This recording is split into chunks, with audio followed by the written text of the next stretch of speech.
Hombre, adaptar sobre todo tiene un problema, que es que como el original no es tuyo, pues a veces si el autor está vivo tienes un problema gordo ahí. Yo lo he tenido en alguna ocasión. Y entonces, sobre todo en el caso de las adaptaciones en las que hemos trabajado, que no...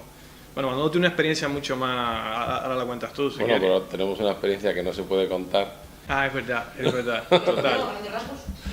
Que el autor de la obra pues se bloqueó y se cabreó muchísimo, además con un material que estábamos muy contentos, Manolo y yo, pero bueno, no... Bloqueó ha bloqueado la adaptación. Yo soy escritor también, yo publico novelas y entiendo que son géneros completamente diferentes. Cuando tú haces una adaptación al cine tienes que coger la esencia de ese material, lo mejor, para llevarlo a otro medio.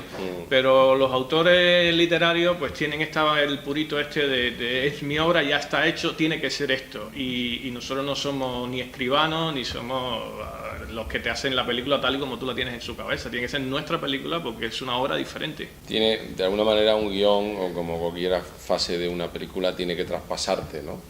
Es decir, que claro, tú no puedes hacer una mera función de escribano o de trasladar una serie de cosas de la novela a un guión, ¿no? Sino que de alguna manera tienes que hacer lo tuyo y tienes que poner la mirada, y eso significa que si has elegido la novela es porque te interesa el material que hay, pero claro, tú tienes que hacer lo tuyo y tienes que convertirlo en un lenguaje incluso eso pasa luego también en la siguiente fase, que es del guión a la dirección, ¿no? O sea, como director también de alguna manera vuelves a reinterpretar eso que llamamos el guión, ¿no? Que es, al fin y al cabo, es la guía para hacer la película, ¿no? El mapa. Yo tuve una experiencia muy buena con Lorenzo Silva en el caso de La flaqueza del bolchevique. Trabajamos la adaptación juntos, puedo decir que somos amigos y que además está muy contento con la adaptación y que siempre habla de eso como una adaptación muy buena de su novela. Es verdad que lo hicimos juntos, pero yo creo que tuvimos un poco, como dice Alejandro, el cuidado, en mi caso, y tuve que tener un poco la delicadeza de ir poco a poco y de ir creciendo cosas, haciendo que creciera la película, el guión de la película de otra manera, y a él tuvo la inteligencia de saber ver eso y saber que el guión de alguna forma tenía que pasar por las manos del director y por las manos y que de alguna manera se convertía en otra cosa, y que lo importante era respetar la esencia.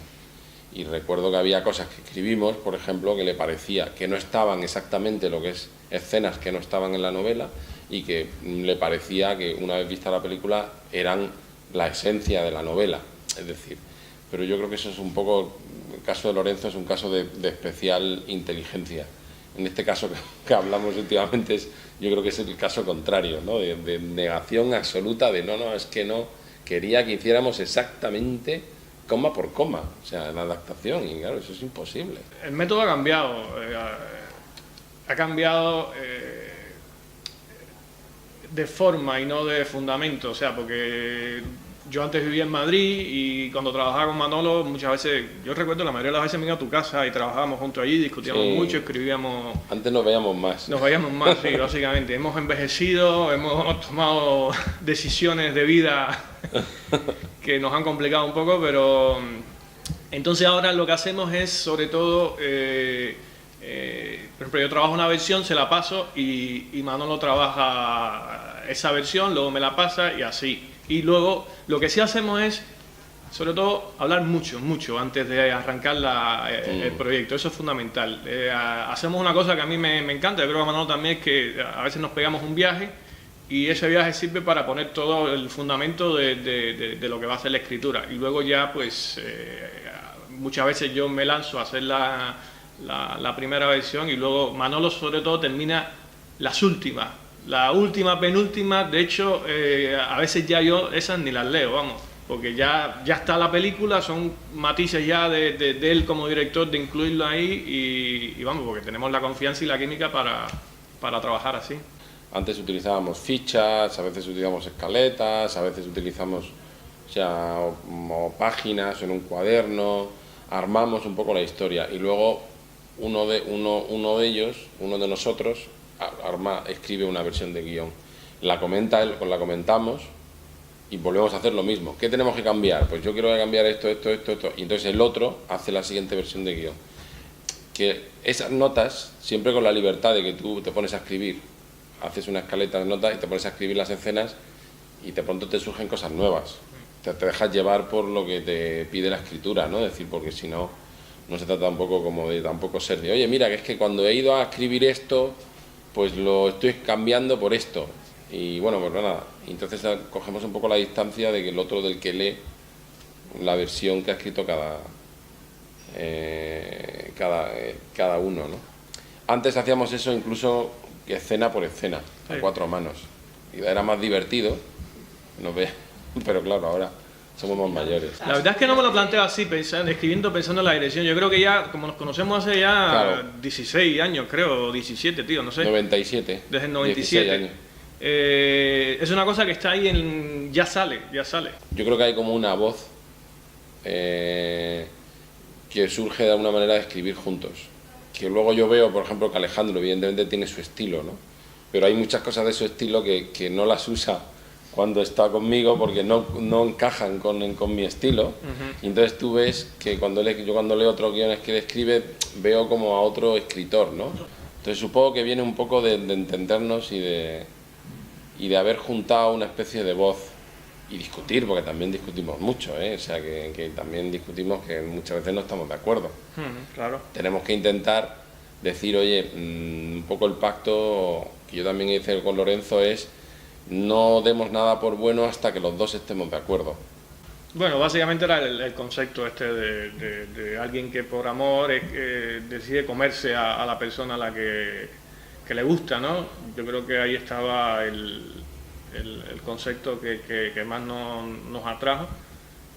Y lo hablamos desde el principio porque daba para muchas cosas. Daba para fuiste tú el que me propuso la novela, ¿no? y el concepto, ¿no? Sí, pero bueno, a partir de ahí traerlo aquí, porque teníamos claro que la película había que hacerla aquí, ahí pues empezamos a construir la película tomando ese concepto y ahí hay un trabajo que hizo Manolo muy bueno, que fue, la novela es cubana, yo soy cubano, pues había que despojar un poco todo ese tremendismo que tenía la historia y ahí Manolo me ayudó muchísimo. Pues recuerdo la primera versión, aquello era tremendo. Todavía tenía mucho de eso que aquí no encajaba y no hubiera encajado nunca. Y ese trabajo fue de ir colocando ahí la pieza donde tenía que ir y partió de eso, básicamente. El gran cambio surgió al trasladarlo a la sociedad actual, a hacerlo una metáfora de alguna forma de lo que está de la sociedad actual y arraigarlo mucho en algo muy español, muy europeo. Cuando te enfrentas a eso, nos parecía, y a mí me parecía especialmente, que había que hacerlo como en tu propio terreno, ¿no? Que si no es como paternalista. Siempre de alguna manera hay un cine que a mí no me gusta, que es cuando eres un europeo blanco y vas a hablar de los crímenes que ocurren en África. Es muy difícil eso, porque no dejas de estar por encima del mal y del bien. Pero cuando tú construyes una historia con esa materia y la estás haciendo en tu mundo, donde tú eres, donde tú podrías ser uno de esos personajes, podrías ser uno de los que camina por Granada en esa tal, pues entonces yo creo que la película adquiere un sentido moral y ético mayor, y por eso hicimos esa adaptación. Cuando estaba en la preproducción voy un día a Granada a ver a Manolo y me acuerdo que iba por una calle muy céntrica donde está un Corte Inglés que hay por ahí y veo en la vidriera como pones un maniquí, ¿no? Poniendo ropa moderna, todo, pues ahí había un maniquí con un traje como muy folclórico y la peineta. Y dije, pues habrá gente que de pronto le apetece comprárselo y que es parte de la cultura. Y entonces a veces intentamos olvidar de que eso sigue siendo una parte importante de este país. Y lo puedes negar, pero ahí está. Y te das de bruces con eso y dices, pero ¿por qué no voy a contar este mundo, ¿no? O algo relacionado con esto. ¿Cómo vivió la gente ese fervor religioso? Y son cosas que están ahí y son parte de uno, son parte de su cultura. Yo a lo mejor conocía más, de alguna manera, por mi formación, por mi vida, porque soy español, soy andaluz, porque todo ese mundo, al mismo tiempo, él desde fuera tiene la distancia para como despertarme a mí y decir, tío, que esto es, oye, que tú lo ves como, me lo estás contando como una cosa normal, pero que esto tiene mucha fuerza. Un poco y yo creo que en ese sentido somos muy complementarios, al ser él de fuera, aunque lleva muchos años aquí, y yo español, ¿no? Aunque ya es español también, ¿no? Sí, pero bueno, ahora que dices eso, nuestra primera película fue un documental, Exacto, el juego de Cuba. Y pasó al contrario. Y pasó al contrario, recuerdo. Sí. Manolo vino y me dijo un día, oye, hay una película tremenda aquí sobre el béisbol, porque había escuchado una anécdota de unos campesinos jugando con Fidel Castro en la sierra, en la que Fidel Castro hacía trampas jugando al béisbol, y dijo, esto es una metáfora de la revolución. Y yo recuerdo que mucha gente, yo lo vi y dije, hostia, qué buena idea, ¿no? Y a veces contándoselo a amigos cubanos se quedaban como, no acababan de pillarlo. Y luego, claro, el documental tiene una fuerza, tuvo un éxito en Cuba del carajo, y claro, dije, tiene que venir Manolo de España, que no sabe nada de béisbol. El primer partido de béisbol yo lo llevé al estadio, le encanta el béisbol, pero vio aquello y entendió cosas que a nosotros desde ahí dentro éramos incapaces de ver. Pero y yo eso no es lo podía haberlo maravilloso. hecho sin ti. Ya, por supuesto. Porque vosotros nos conocíais de complementamos, verdad cómo funcionaba aquello y había cosas tal. Pero es verdad que entre esa mirada de fuera y la mirada de dentro, de alguna manera se complementan, ¿no? La verdad es que no tuvimos ningún tipo de interferencia en ese sentido, de ninguno de los productores. Entraron en el, quizás esto sea como casi un premio en sí mismo y la responsabilidad absoluta de cómo es la película creativamente, pues es para lo bueno y para lo malo es malo, ¿no? Es nuestro, ¿no? El hecho de que fuera muy español era lo que les interesaba más a los franceses o a los rumanos, o el hecho de esa visión que en el fondo quizás es aparentemente más local, pero probablemente más universal, ¿no? ¿Alguna vez comentábamos esto? ¿Sabrán realmente en lo que se están metiendo? Bueno, básicamente primero es una historia en sí misma, y luego lo que pasa es que, o sea, una historia que lo que te diga la historia, pues es lo que como espectador, a veces se habla demasiado de las películas y nos obligan a hablar y a escribir, y los críticos y no sé qué y tal, y cuando vas a ver una película, ya no hablo de Caníbal, tienes demasiada información para ser suficiente y demasiada expectativa a favor o en contra de determinada película, y no te deja ver la película tal y como es, no te deja hablar, esa te lo da la distancia, ¿no? Eso te pasa en todas las películas. Entonces Caníbal es una historia concreta, pero de alguna manera todas las películas están ancladas en su tiempo, y yo creo que no se nos hubiera ocurrido hacer una película como esta si no viviéramos en el mundo en el que vivimos actualmente, que más allá de una crisis económica, creo que lo que hay es una crisis moral tremenda en este país y probablemente en Europa. Y de alguna manera Caníbal es una historia donde hay una cierta impunidad, donde hay una crisis que refleja un personaje que vive en una crisis moral y que encima no se da cuenta, no es consciente de lo que está pasando. Y a partir de ahí puedes hacer muchas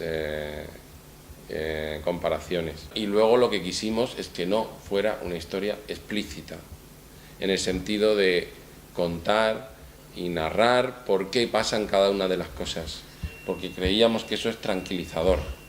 Es decir, que al final te digan en un flashback o en diálogo, o descubras por no sé qué que el personaje es así porque vio como su papá mataba a su madre cuando era niño, nos parecía que es una solución obvia, sencilla de guión, y que lo que teníamos que poner en las piezas para que cada espectador pensara qué significa la historia, las piezas suficientes para entenderlas y para que tuviera esa dimensión ética que con una explicación obvia no la tiene.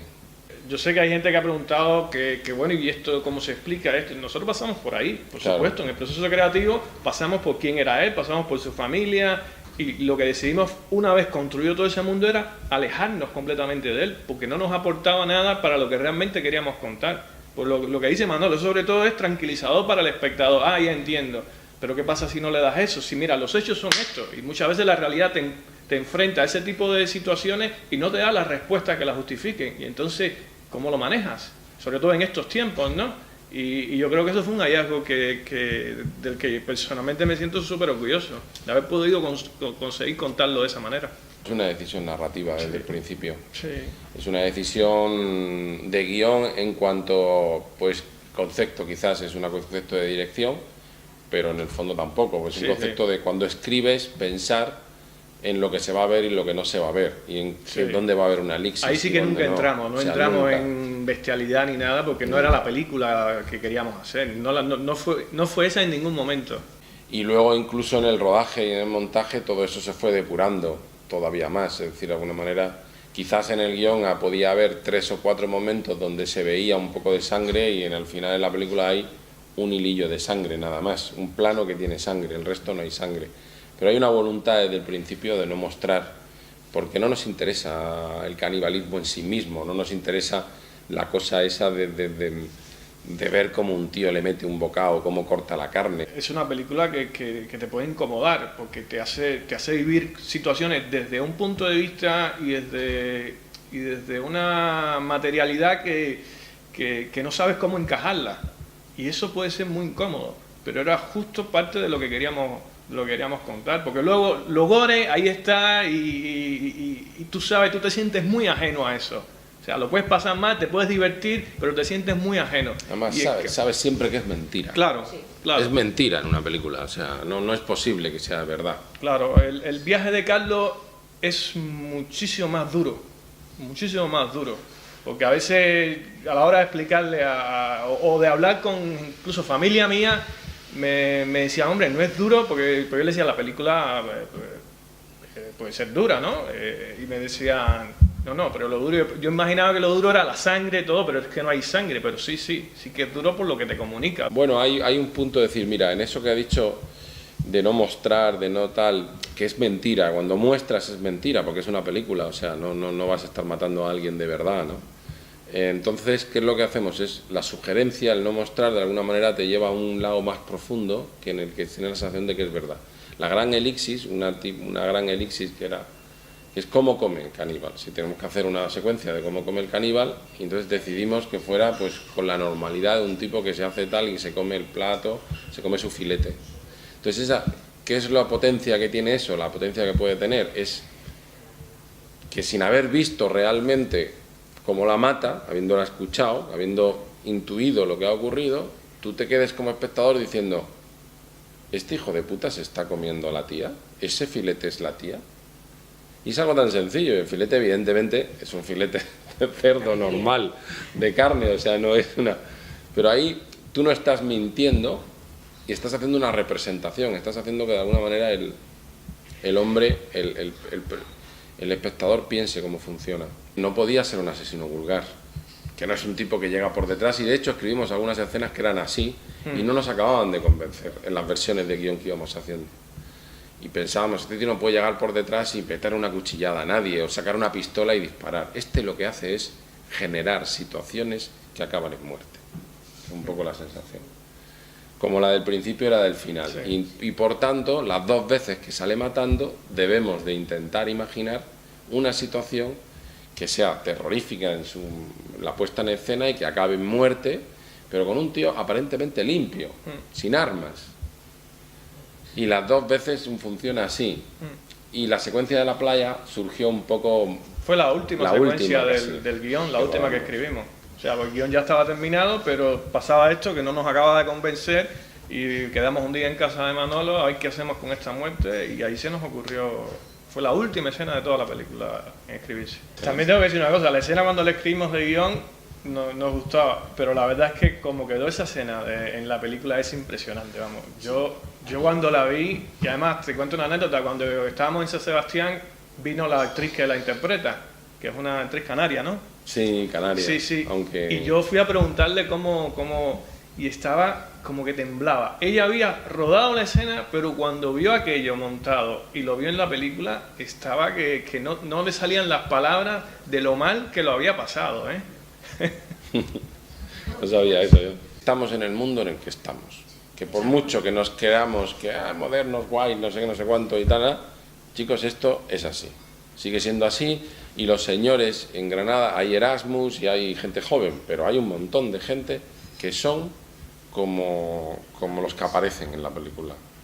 No hay una exageración, ni una no sé. Recuerdo una crítica de un diario de Granada Hoy, que me pareció muy bonita porque decía precisamente eso. Nos guste o no nos guste, es una película que retrata Granada, dicho por un granadino, ¿no? Y es de alguna forma. Y entonces de la Semana Santa, la presencia de la Semana Santa y de la religión es que está ahí. Y luego además la religión como relato, porque al fin y al cabo tú tienes fe o no tienes fe, crees en Dios o no crees en Dios, pero la Biblia y el relato religioso y la puesta en escena es tremendo, eso sí que es un guión bien hecho, y corregido, o sea, perfecto, o sea, es como, ya lo han hecho tantas versiones y lo han ensayado tanto que es magnífico ese guión, es la narración, una de las mejores narraciones que hay. Entonces, como la narración habla de unas cosas que son esencialmente que nos preocupan: la redención, la muerte, la sangre, el sacrificio, el mal, el bien, la penitencia. ¿Por qué el demonio traiciona a Dios? ¿Por qué pasa esa línea? ¿Dónde empieza el mal y dónde empieza el bien? Y dices, joder, pues si tenemos esto aquí como decorado y nuestro personaje trata de eso, usémoslo. El acto de la comunión es un acto de entrega, de sacrificio, de entregar mi cuerpo para que tú te lo comas. Bueno, significa muchas cosas, es como, obviamente, pero lo que no queremos es, no, este plano de esta significa esto, otra vez la explicación. ¿No? Es huir de esa explicación concreta, ¿no? Es que cuando lo explica o entra en ese tipo de, yo creo que le quitas valor, lo simplificas, y no es una cosa que además no es a nivel consciente, está ahí, de pronto lo incorporamos porque sentimos que eso es parte de lo que queremos contar, pero no entramos en eso, se lo dejamos a los académicos que se rompen la cabeza con estas cosas. Claro, no entramos en eso, y luego el espectador común está acostumbrado a que le expliquen todo. Eso es un problema que tiene el cine visual de hoy en día. Entonces, claro, al final, si no le explicas todo, y cuando le explicas todo, lo simplificas todo. Porque la vida no es así. O sea, ojalá yo entendiera por qué me pasa todo lo que me pasa. Yo te digo una cosa que le suelo decir mucho a mí. Yo doy clase de guión en la universidad, en la Carlos III, y le digo mucho a mis alumnos: cuidado a la hora de querer explicar las cosas, porque en el momento en que tú empiezas a dar explicaciones, le das al público la oportunidad de que te cuestione lo que tú le intentas explicar. Y entonces ahí abaratas todo y lo haces mucho más, esto no me interesa, prágata, o esto qué mal lo han hecho. En cambio, cuando tú haces que las respuestas las tenga que buscar él, le pones una situación muchísimo más compleja y muchísimo más interesante desde el punto de vista dramático.